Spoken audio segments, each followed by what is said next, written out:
1, 2, 3. Focus. Hi, we're SassyBot, a student team from the Netherlands, and we're gonna make NanoCrush, an educational game about chemistry. Yes. In our game, the player plays as Oxy, a single atom of oxygen. Oxy is able to form and break bonds with other atoms. Oxy's goal is to meet up with his partner and form O2. The setting in which this takes place is right after an experiment in a lab that resulted into a single oxygen atom.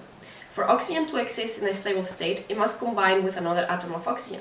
In this journey, Oxy will encounter other atoms with which it can react. Luckily, our Oxy can form and break bonds by choice to solve puzzles and reach its goal. Along the way, Oxy will encounter other atoms such as helium, iron, hydrogen and barium.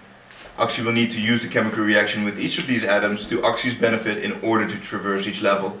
With these reactions we think of oxygen and helium repelling each other, oxygen making iron rust, oxygen turning into water when meeting hydrogen twins, and oxygen combusts when it comes into contact with barium. No, I'm not doing the touchy. Like this? Yeah, perfect. What makes this game unique is that it's an educational chemistry game, designed with experiential learning very in mind. This means that the player learns by doing. During development, we wish to reference standards in chemistry education. The target audience for NanoCrush consists of male and female players between the ages of 12 and 15 years old that are following chemistry classes. The goal for this audience is to learn the basic interactions of chemistry elements through the use of the educational game, improving on their chemistry knowledge through experiential learning theory and gameplay.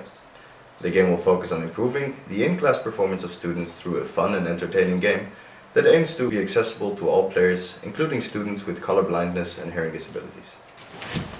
For our development plan, we want to use an agile approach. We will work to get a playable prototype. We will work to get a playable prototype out at the end of week 2. After this, we will use weekly sprints to get a weekly release schedule. This will allow us to get a working build-out every Friday and do playtesting in the weekend. The graphics of the game will be of a stylized 2D nature, using parallax scrolling to create a sense of depth. An example of this would be the Apes Odyssey series. NanoCrush takes place in the chemistry lab. The environment will aid in explaining the mechanics of the game to the player and also form the necessary obstacles and barriers within the game. The character in the game is represented as an atom and will have appropriate animation sprite sheets.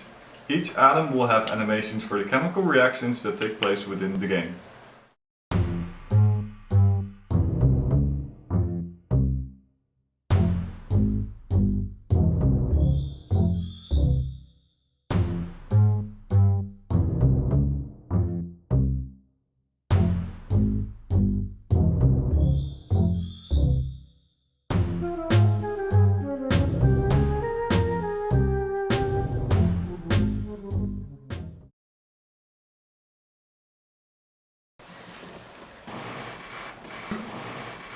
Hi, I'm Elwin, and I'll be the lead programmer for this project and ensure that the project meets the technical requirements.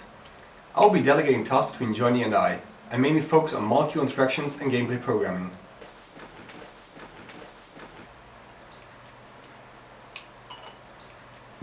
Hi, I'm Marta.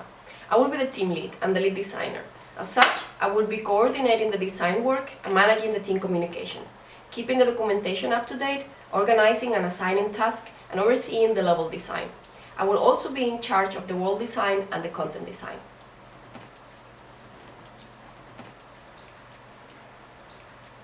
Hi, I'm Thomas.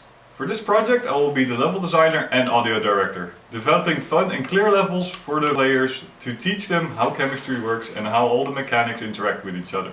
Furthermore, I will be working on the game's feedback to ensure that the positive feedback loops are provided to the player whenever they learn something correctly. Hi, I'm Johnny, a carbon-based automaton that will do lots of coding to facilitate the designers and the tech lead with their work. The user interface logic will also be my responsibility, and as the most talkative and experienced with public speaking, I will do the presentations. Hi, I'm Tino, and I'm the artist on the team.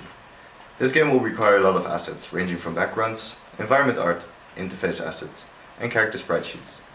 To pull this off, I will have to work efficiently, fast, and approach the asset creation creatively.